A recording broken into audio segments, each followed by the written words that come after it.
चाकू से हाथ काटोगे तो पीड़ा तो होगी ही, ये बात तो तय है। क्योंकि चाकू का स्वभाव काटने का है, तो चोट पहुंचने पर हमारा स्वभाव पीड़ा से चिल्लाने का है।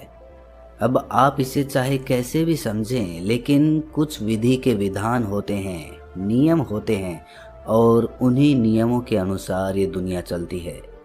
बहुत पुरानी कहावत है, जैसा कर्म करोगे वैसा ही फल पाओगे। मतलब अच्छे कर्म करोगे तो अच्छे फल पाओगे, और बुरे कर्म करोगे तो बुरे फल पाओगे। ये हम सब ने सुना तो है, लेकिन अंदर से विश्वास इस पे हम बहुत कम कर पाते हैं। क्योंकि हमें लगता है कि अच्छे कर्मों का अच्छा फल हमें नहीं मिलता है, या फिर ये आपके मन का वहम है, क्योंकि आप सच्चाई नहीं देख पा रहे, असलियत नहीं देख पा रहे। क्योंकि कर्मों का विधान, कर्मों का नियम तो अपने तरीके से ही काम करता है, वो आपके सोचने से बदल नहीं जाता। आज की जो बोध कहानी मैं आपको सुनाने वाला हूँ, उसमें आपको कर्मों का पूरा लेखा जोखा समझ में आ जाएगा कि कर्म किस प्रकार हमारे जीवन को निर्धारित करते हैं। और ये कहानी समझने के बाद आप अपने जीवन में अच्छे कर्मों से कैसे सफल बन सकते हैं, वो भी सूत्र पता चल जाएंगे। इससे पहले कि आप इस कहानी में खो जाएं, इस चैनल को सब्सक्राइब जरूर कर लें। तो चलिए कहानी शुरू करते हैं। एक नगर में एक व्यापारी रहता था। वो व्यापारी बहुत धनवान था। अपने नगर के बड़े बड़े व्यापारियों में उसका नाम लिया जाता था। अपने खुद के नगर में भी उसका बहुत नाम था। फिर एक दिन शुभ घड़ी में उसे एक पुत्र प्राप्त हुआ। फिर उस पुत्र के जन्म पर व्यापारी बहुत खुश हुआ। उसने अपने पुत्र का नाम सोमनाथ रख दिया। व्यापारी ने सोचा कि अब उसका पुत्र बड़ा होकर उसके कारोबार को संभाल लेगा और वो अपने नगर का सबसे बड़ा व्यापारी बन जाएगा। उस व्यापारी ने अपने पुत्र का अच्छे से लालन पालन किया, उसे अच्छे से पढ़ाया लिखाया, और उनके पुत्र सोमनाथ ने भी बड़े होकर अपने पिता के व्यवसाय में हाथ बटाना शुरू कर दिया। पिता अपने पुत्र को ऐसे काम करते देख बहुत प्रसन्न होते थे। फिर जब सोमनाथ कुछ समझदार हो गया, तो व्यापारी ने अपने पुत्र सोमनाथ का विवाह एक सुंदर युवती के साथ करवा दिया। सोमनाथ भी बहुत खुश था। सोमनाथ शादी होने तक तो अपने पिता के साथ व्यवसाय में हाथ बटाता रहा, लेकिन फिर अचानक ही सोमनाथ में कुछ परिवर्तन आने लगे। वो दिन भर अपने दोस्तों के साथ घूमने लगा। धीरे धीरे सोमनाथ को एक बहुत बुरी आदत ने पकड़ लिया। वो रोज अपने दोस्तों के साथ जुआ खेलने लगा। सोमनाथ अब ना तो अपने घर रहता था और ना ही अपने पिता के व्यवसाय में कोई हाथ बटाता था। वृद्ध होने के कारण उनके पिता व्यापार की देखभाल नहीं कर पाते थे, और सोमनाथ तो व्यापार की देखभाल करना तो दूर की बात रही, वो तो अपने पिता के द्वारा कमाए गए धन को जुए में उड़ा रहा था। व्यापार की देखभाल नहीं होने के कारण धीरे धीरे उसका व्यापार में भी बहुत नुकसान होने लगा। सोमनाथ के पिता ने सोमनाथ को भी बहुत समझाया कि मैंने इतनी मेहनत करके इतना बड़ा व्यापार खड़ा किया है, तुम इस जुए खेलने की आदत को, इस गंदी आदत को छोड़ दो, नहीं तो एक दिन ऐसा आएगा जब तुम्हारे पास कुछ भी नहीं बचेगा, कोई तुम्हारा साथ नहीं देगा, फिर तुम पछताओगे। इसीलिए तुम समय रहते संभल जाओ। लेकिन सोमनाथ ने तो अपने पिता की एक भी नहीं सुनी। वो तो उनकी बातों को सुनकर अनसुना कर देता था। ऐसे ही समय धीरे धीरे गुजरता रहा। समय के साथ उसके पिता और भी बूढ़े हो चले थे और उनको बीमारियों ने जकड़ लिया। कुछ समय के बाद ही उस व्यापारी की मृत्यु हो गई। अपने पिता की मृत्यु पर भी सोमनाथ को बिल्कुल भी अफसोस नहीं था। उसके चेहरे को देखने से ऐसा लगता था कि उसे कोई दुख नहीं है। ऐसा लग रहा था कि मानो उसके पिता की मृत्यु के बाद तो उसे आज़ादी मिल गई हो। अब उसे कोई कहने सुनने वाला नहीं था। अब तो सोमनाथ पहले से भी अधिक जुआ खेलने लगा था। सोमनाथ जुआ खेलकर एक बहुत बड़ा आदमी बनना चाहता था।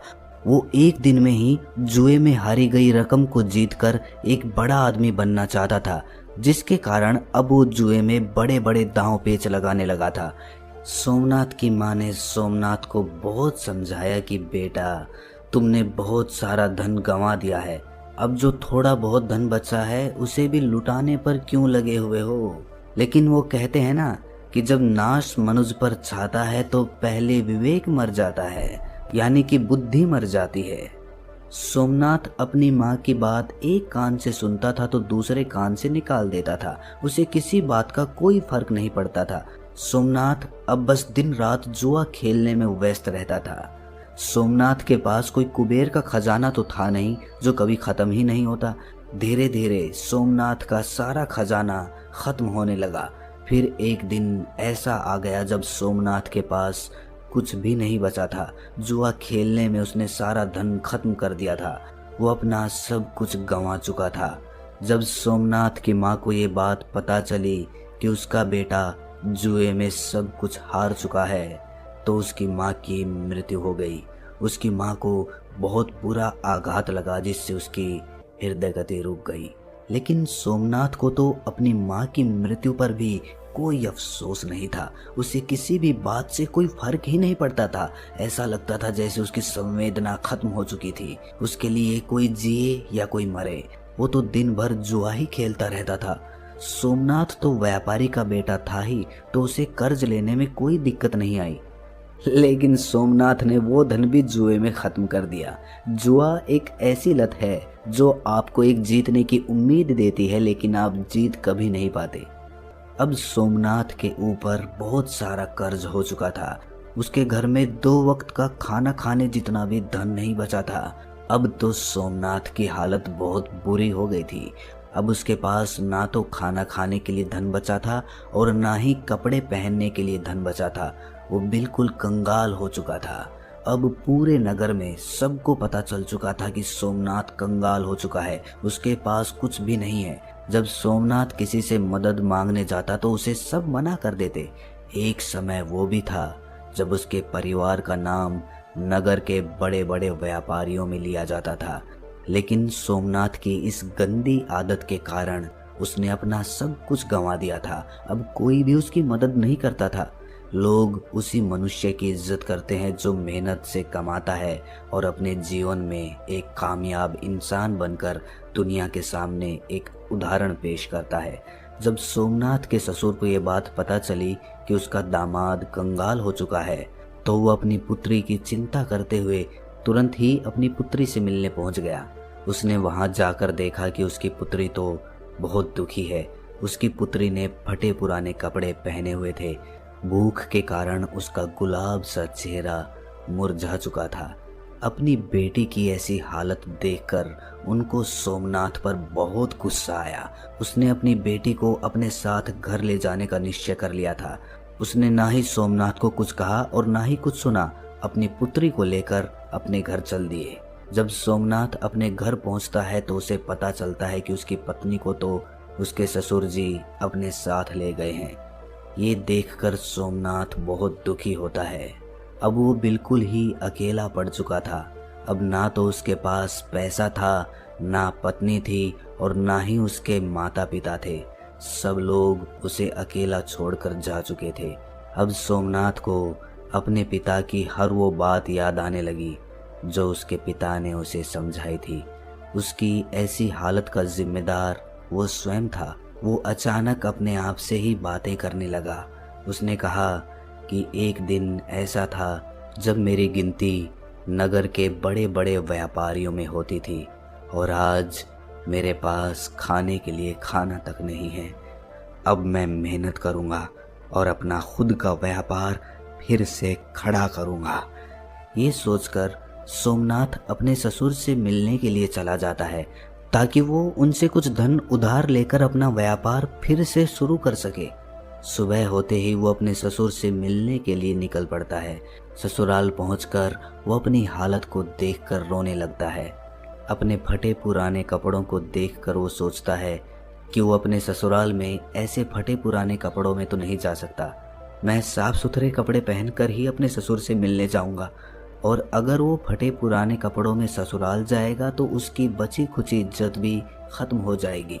ये सब सोचकर वो इधर उधर देखने लगा। उसकी नज़र एक कपड़े की दुकान पर पड़ी लेकिन शाम हो जाने के कारण वो दुकान बंद हो चुकी थी। सोमनाथ ने निश्चय किया कि वो सुबह तक वहीं इंतज़ार करेगा। जैसे ही दुकान खुलेगी तो वो अपने ससुर का नाम लेकर कपड़े खरीद लेगा और जब ससुर जी से उसे पैसे मिलेंगे तब वो उस दुकान की उधार चुका देगा। अपने फटे पुराने कपड़ों में ससुराल वालों के घर जाने से अच्छा है कि मैं एक रात इस दुकान के बाहर ही गुजार दूं। ये सब सोचकर सोमनाथ उस कपड़े की दुकान के बाहर ही सो जाता है। सोमनाथ भूख के मारे इधर उधर करवटें ले रहा था। तभी सोमनाथ ने देखा कि एक युवक चुपचाप दुकान के भीतर जा रहा है। उस युवक के भीतर जाने के कुछ देर बाद ही एक स्त्री भी दबे पांव उस तरफ आई और दुकान के अंदर चली गई। सोमनाथ को वो स्त्री अंधेरे में भी जानी पहचानी लग रही थी। सोमनाथ ने उस स्त्री को ठीक ढंग से देखने के लिए दुकान की खिड़की से बाहर झांका। वहां पर उसने जो देखा वो देखकर उसके होश उड़ गए, क्योंकि वो औरत कोई और नहीं बल्कि उसकी ही पत्नी थी। फिर सोमनाथ ने अपनी पत्नी और उस युवक की बातें ध्यान से सुनी। सोमनाथ की पत्नी उससे कह रही थी कि हे मेरे प्राण प्रिय, तुमसे बहुत प्रेम करती हूँ और मैं तुमसे विवाह करके पूरी जिंदगी तुम्हारे साथ रहना चाहती हूँ।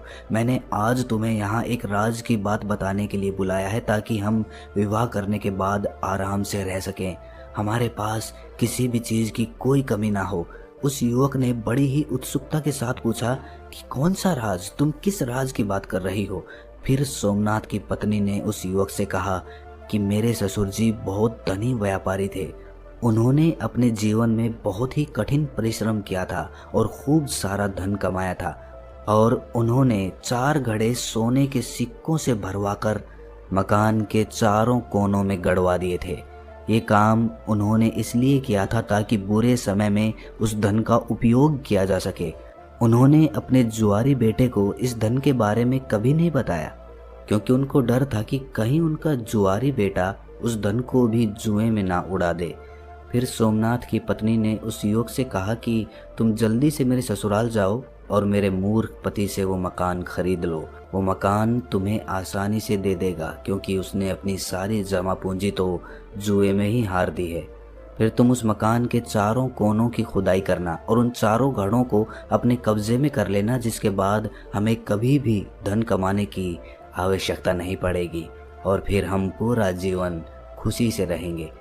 अपनी पत्नी के मुंह से ये सारी बातें सुनकर उसे बहुत दुख हुआ। वो सोचने लगा कि आज मेरी बुरी आदतों के कारण मेरी पत्नी मेरी नहीं रही, बल्कि वो किसी दूसरे पुरुष के साथ होली, उसका साथ दे रही है, उससे विवाह करने की योजना तक बना रही है। लेकिन मैं ऐसा कभी होने नहीं दूंगा। मैं अपने पिता की कमाई हुई दौलत को इस आदमी के हाथों तो कभी नहीं जाने दूंगा। माना कि मैं बुरी संगत में पड़ गया था, मुझे जुआ खेलने की गंदी लत लग गई थी, लेकिन अब मुझे सब कुछ समझ में आ चुका है। अब मैं अपने पिता की दौलत को इस तरह लूटने नहीं दूंगा। ये सब सोचकर सोमनाथ तुरंत अपने नगर के लिए निकल जाता है।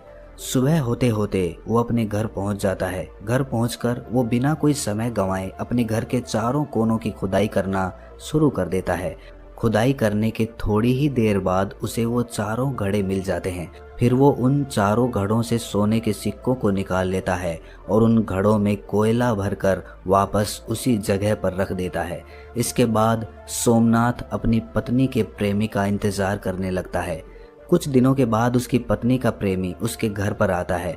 वो उसके घर आकर कहता है कि मैंने सुना है कि ये मकान बेचने के लिए उपलब्ध है। तुम मुझे ये घर बेच सकते हो, क्योंकि मैं इस नगर में अपना व्यवसाय शुरू करना चाहता हूँ। मुझे घर की ज़रूरत है और तुम्हें पैसों की ज़रूरत है। हम दोनों की ज़रूरतें पूरी हो जाएंगी। सोमनाथ तो इसी मौके के इंतज़ार में था। उसे उस आदमी की सारी योजना पहले से ही पता थी। उसने तुरंत अपना मकान उसे बेच दिया और फिर सोमनाथ मकान बेचने से मिली रकम और सोने के सिक्कों को लेकर दूसरे नगर को चला गया, ताकि वो वहां जाकर अपना नया काम शुरू कर सके। वहां पहुंचकर सोमनाथ ने व्यापार शुरू कर दिया। शुरू में उसे बहुत कठिनाई हुई। उसने खूब मेहनत की और अपने से बुरी आदतों को दूर रखा। व्यापार में कभी कभी थोड़ी बहुत ऊंच नीच होती रहती है, लेकिन उसने सब कुछ संभाल लिया। थोड़े से दिनों में ही उसने बहुत सारा धन कमा लिया। फिर उस नगर में रहने वाले एक सेठ की नज़र सोमनाथ पर पड़ती है। सेठ ने सोमनाथ को देखकर ये सोचा कि ये युवक बड़ा ही मेहनती है। इसने इतने कम दिनों में अपने व्यापार को इतनी बुलंदियों पर पहुंचा दिया है। मैं अपनी बेटी की शादी इस युवक से कर देता हूँ। मुझे अपनी बेटी के लिए इससे अच्छा वर तो मिल ही नहीं सकता। फिर वो सेठ सोमनाथ के पास जाकर उसके सामने शादी का प्रस्ताव रख देता है। सोमनाथ ने भी सेठ का प्रस्ताव स्वीकार कर लिया। सेठ ने अपनी बेटी की शादी सोमनाथ से करवा दी। अब सोमनाथ के पास वापस पहले जैसा ही सब कुछ हो गया था। उसने धन कमा लिया था, इज्जत कमा ली थी, शादी भी हो गई थी। अब उसके पास सब कुछ था। अब सोमनाथ अपना जीवन खुशी से जी रहा था। अब उसके पास किसी भी चीज की कोई कमी नहीं थी। उधर सोमनाथ की पुरानी पत्नी का प्रेमी वो घर पाकर बहुत खुश हो रहा था, लेकिन जब उसने मकान के चारों कोनों की खुदाई की तो उसे सोने के सिक्कों के बदले कोयले के भरे 4 घड़े मिले। और कोयले से भरे घड़ों को देखकर वो छाती पीट पीट कर रोने लगा। उस युवक को सोमनाथ की पत्नी पर बहुत गुस्सा आ रहा था। वो सोच रहा था कि काश उसने उसकी बात नहीं मानी होती। अगर मैंने उसकी बात नहीं मानी होती तो मुझे आज अपना धन नहीं गंवाना पड़ता। सोने के सिक्कों से भरे घड़े मिलना तो दूर, मेरे जीवन की जमा पूंजी भी जाती रही। इसके बाद उस युवक ने अपनी प्रेमिका यानी कि सोमनाथ की पत्नी को भी सबक सिखाने के लिए उसे छोड़ दिया। वो वापस अपने गांव लौटा और अपनी प्रेमिका को बुलाया और कहा कि तूने मुझे ठगने की कोशिश की है, मेरी सारी जमा पूंजी तूने बर्बाद कर दी, अब मेरे पास कुछ भी नहीं बचा है। आज के बाद कभी मुझे अपना चेहरा मत दिखाना, चले जाओ मेरे सामने से। उधर सोमनाथ ने अपनी गलती से सीख लिया था कि बुरे कर्म करोगे तो परिणाम बुरा ही प्राप्त होगा।